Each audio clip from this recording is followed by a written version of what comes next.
নমস্কাৰ। ইতিমধ্যে আমি যি আসাম টেটৰ ওপৰত আলোচনা কৰিছোঁ। আজিৰ ভিডিঅ'টো আপোনালোকৰ আমাৰ 18,000 ভেকেঞ্চি লগতে আপোনালোকৰ এটেট আমাৰ আসাম টেট আপোনালোকৰ আসাম টেট আগত অনুষ্ঠিত হ'বনে আমাৰ 18,000 যি ভেকেঞ্চিৰ কথা আমি আলোচনা কৰিছিলোঁ সেই ভেকেঞ্চিখিনি আগত আহিব তাৰ ওপৰতে ভিডিঅ' লৈ আহিছোঁ। গতিকে আপোনালোকে ভিডিঅ'টো স্কিপ নকৰাকৈ শেষলৈকে চাই থাকিব। আপোনালোকক মই ইতিমধ্যে আসাম টেটৰ চিলেবাছ লগতে ডিটেইলছত আপোনালোকৰ আসাম টেটৰ ওপৰত ভিডিঅ' বনাই দিছোঁ। গতিকে আপোনালোকে সেই ভিডিঅ'বিলাক চাব। আমাৰ আসাম টেটৰ ওপৰত 3টাকৈ ভিডিঅ' দিয়া হৈছে। গতিকে আপোনালোকে সেই ভিডিঅ'খিনি আপোনালোকে এবাৰ চাই ল'ব।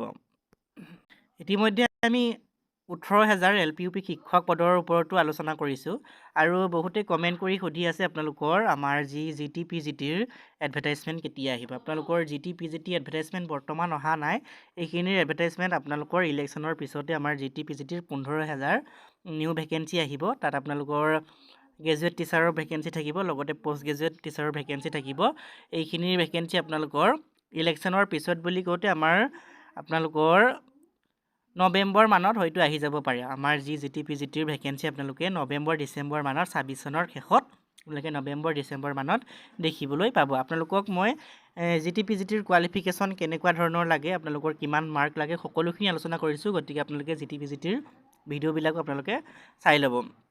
আমাৰ আজিৰ বিষয়টো হৈছে আপোনালোকৰ আসাম টেট লগতে আমাৰ 18,000 ভেকেঞ্চি আৰু আমি চি টেটৰ বিষয়ে আলোচনা কৰিছোঁ। আপোনালোকৰ বহুতে কমেণ্ট কৰি সুধি আছিলে চি টেট কেতিয়া অনুষ্ঠিত হ'ব, আমাৰ ভেকেঞ্চি অহাৰ আগতে চি টেট অনুষ্ঠিত হ'বনে নহয়।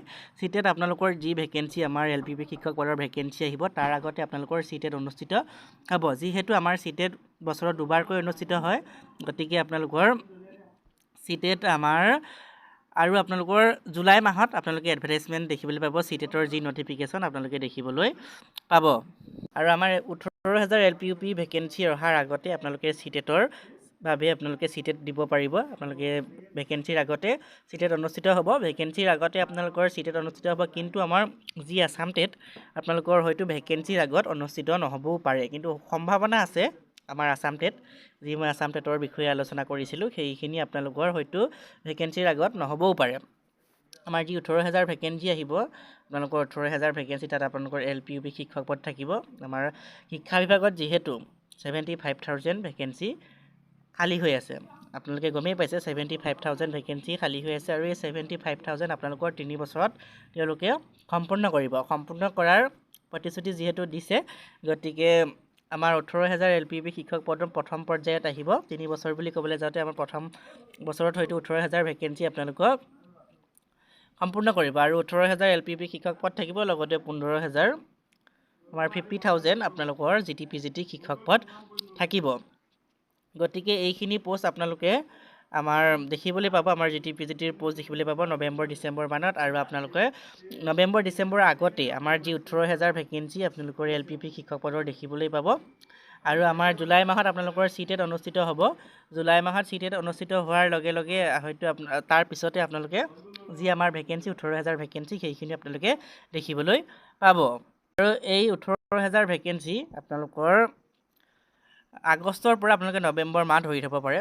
আগষ্টৰ পৰা নৱেম্বৰ মাহৰ ভিতৰত এই 18,000 LPUP শিক্ষক পদ আহিব। যিহেতু আমাৰ 4,500 LPUP শিক্ষক পদৰ নিযুক্তি দিয়া হ'ল, 5,500 LPUP শিক্ষক পদৰ নিযুক্তি দিয়া হ'ল। বহুতে চিলেকশ্যন প্ৰচেছটো সোধে। আমাৰ চিলেকশ্যন প্ৰচেছ আপোনালোকে আমাৰ 5,500ত অলপ বেলেগ হৈছিলে চিলেকশ্যন প্ৰচেছটো, কিন্তু আমাৰ 4,500ত আপোনালোকে যদি মন কৰিছে তেনেহ'লে গমেই পাইছে হায়াৰ ছেকেণ্ডেৰী পাছ লাগে। আমাৰ যি আপোনালোকৰ ভেকেঞ্চিৰ বাবে হায়াৰ ছেকেণ্ডেৰী পাছ লাগে, লগতে টেট উত্তীৰ্ণ হ'ব লাগিব। লগতে LPৰ কাৰণে আমাৰ হায়াৰ ছেকেণ্ডেৰী টেট উত্তীৰ্ণ হ'ব লাগিব, লগতে আপোনালোকৰ প্ৰফেচনেল কোৱালিফিকেশ্যন থাকিব লাগিব। আৰু UPৰ কাৰণে প্ৰফেচনেল কোৱালিফিকেশ্যন টেট উত্তীৰ্ণ, লগতে আপোনালোকৰ গ্ৰেজুৱেশ্যন কমপ্লিট হ'ব লাগিব। তেতিয়াহে আপোনালোকে এপ্লাই কৰিব পাৰিব। আপুনি ভেকেঞ্চিখিনিৰ কাৰণে আপোনালোকে এপ্লাই কৰিব পাৰিব। আৰু আমাৰ যি টেটত এপিয়াৰ হ'বৰ কাৰণে কেনেকুৱা ধৰণৰ কোৱালিফিকেশ্যন লাগে আমি ইতিমধ্যে আলোচনা কৰিছোঁ। আপোনালোকৰ হায়াৰ ছেকেণ্ডেৰী পাছ, LPৰ কাৰণে হায়াৰ ছেকেণ্ডেৰী পাছ, লগতে 45% SC STৰ বাবে আৰু 50% আমাৰ অ'পেন কেটেগৰীৰ বাবে আপোনালোকৰ OBC MOBC অ'পেন কেটেগৰীৰ বাবে 50% মাৰ্ক থাকিব লাগিব। তেতিয়াহে আপোনালোকে আমাৰ টেটৰ বাবে এপ্লাই কৰিব পাৰিব। লগতে আপোনালোকৰ DLED বা BEd যিকোনো এটা ডিগ্ৰী নহয়, আপোনালোকৰ যিকোনো এটা প্ৰফেশ্যনেল কোৱালিফিকেশ্যন আপোনালোকৰ থাকিব লাগিব, তেতিয়াহে আপোনালোকে এপ্লাই কৰিব পাৰিব। আৰু ইউ পিৰ ক্ষেত্ৰতো ঠিক তেনেধৰণে আপোনালোকৰ গ্ৰেজুৱেশ্যনত 50% মাৰ্ক থাকিব লাগিব, লগতে আপোনালোকৰ BEd বা BT তেনেকুৱা ধৰণৰ আপোনালোকৰ এটা প্ৰফেশ্যনেল কোৱালিফিকেশ্যন থাকিব লাগিব, লগতে টেট উত্তীৰ্ণ হ'ব লাগিব। আপোনালোকে টেট উত্তীৰ্ণ নহয়, টেটৰ বাবেহে যিহেতু দিব, আপোনালোকে BEd বা BT যিকোনো এটা থাকিব লাগিব, লগতে আপোনালোকৰ 50% মাৰ্ক গ্ৰেজুৱেশ্যনত থাকিব লাগিব। আৰু এই বিষয়ে আমি ইতিমধ্যে আলোচনা কৰিছোঁ। আপোনালোকৰ আজিৰ আমাৰ যিহেতু বিষয়টো হৈছে আমাৰ 18,000 ভেকেঞ্চি, লগতে আছাম টেট। আছাম টেট আপোনালোকৰ অনুষ্ঠিত হ'ব। বহুতে কৈ আছে আছাম টেট অনুষ্ঠিত নহয়, কিন্তু আমাৰ আছাম টেট অনুষ্ঠিত হ'ব। আপোনালোকৰ এই বছৰতে অনুষ্ঠিত হ'ব, 26 চনৰ শেষৰ ফালে, নহ'লে 27 চনৰ প্ৰথম ভাগতে আপোনালোকৰ আছাম টেট অনুষ্ঠিত হ'ব।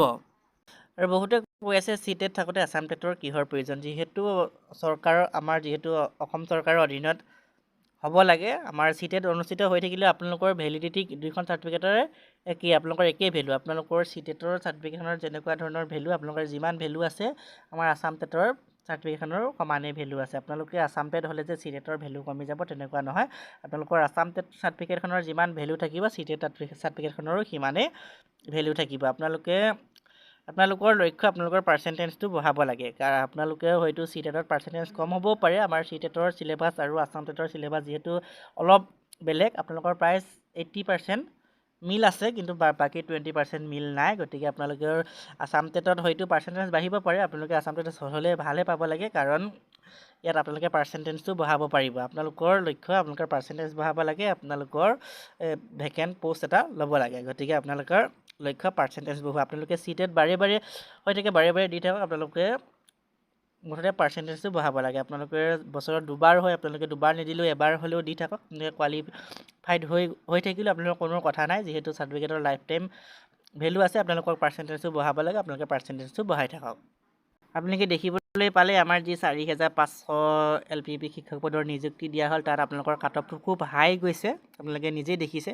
আমি কাট অফৰ বিষয়ে যিহেতু আলোচনাও কৰিছোঁ, আপোনালোকৰ 4,500 LPP শিক্ষক পদৰ কাট অফ লিষ্টখন আপোনালোকক দেখাইছোঁ। তাতে আপোনালোকে দেখিবলৈ পাইছে বহুত হাই এটা কাট অফ গৈছে। গতিকে আপোনালোকে আমাৰ টেটৰ যি আপোনালোকৰ মাৰ্কটো আপোনালোকে সেইটো বঢ়াব পাৰে। আছাম টেটত হ'লেও বঢ়াব পাৰে বা CTETত হ'লেও বঢ়াব পাৰে। দুইখন চাৰ্টিফিকেটৰ যিহেতু সমান ভেলু, গতিকে আপোনালোকে যিকোনো এখন চাৰ্টিফিকেটতে বঢ়াব পাৰে। আমাৰ এইবাৰ আপোনালোকৰ 26ৰ শেষত নহ'লে 27ৰ প্ৰথমত আপোনালোকৰ যে আছাম টেট অনুষ্ঠিত হ'ব সেইটো কনফাৰ্ম। আপোনালোকে কনফাৰ্ম থাকক। আছাম টেট 26 বা 26ৰ শেষত বা 27ৰ প্ৰথম ভাগতে, জানুৱাৰী ফেব্ৰুৱাৰী মাহতে আপোনালোকৰ আছাম টেট অনুষ্ঠিত হ'ব। গতিকে আজিলৈ ইমানেই আছিলে। আপোনালোকৰ যদি আছাম টেটৰ বিষয়ে জানিব লগা আছে বা নহ'লে আমাৰ 18,000 LPP শিক্ষক পদৰ বিষয়ে যদি জানিব লগা আছে, তেনেহ'লে কমেণ্ট কৰি জনাব। মই নেক্সট ভিডিঅ'ত পৃথকে আপোনালোকৰ বেলেগকৈ আছাম টেটৰ বিষয়ে বেলেগকৈ আৰু আপোনালোকৰ আমাৰ 18,000 ভেকেঞ্চিৰ LPP শিক্ষক ভেকেঞ্চিৰ বাবে পদৰ বাবেও আপোনালোকৰ বেলেগকৈ ভিডিঅ' লৈ আহিম। গতিকে আজিলৈ ইমানেই আছিলে। ধন্যবাদ।